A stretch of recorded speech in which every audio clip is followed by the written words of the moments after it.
Ушул жылдын 19-августунан тарта Орусияга башка өлкөлөрдөн бараткан жарандар 5 килограммдан ашпаган мөмө жемиш жана жашылча 3төн кем эмес букет гүл менен гана өтө алат. Букеттин гүлү же жалбырагы 15 чейин гана болушу шарт.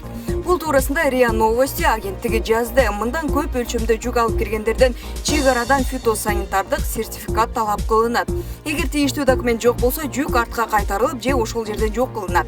Жаңы нормалар фитосанитардык тобокелчилиги жогору турган продукцияларга киргизилгени белгиленет. Бул тизмеге курма, инжир, ананас, авокадо, гуава, манго, мангустин, ошондой эле өрүк, алча, гилас, шабдалы, кара өрүк жана цитрус өсүмдүктөрү кирген. Мындан сырткары бурчак, жаңгак, томат, капустанын ар кандай түрлөрү, сабиз, шалгам, чамгыр, бадыраң, пияз жана кулпунайга чектөө коюлду. Жаңы эрежелер суу, аба, темир жолу жана автоунаа транспорттардын баарына тиешелүү экени айтылат.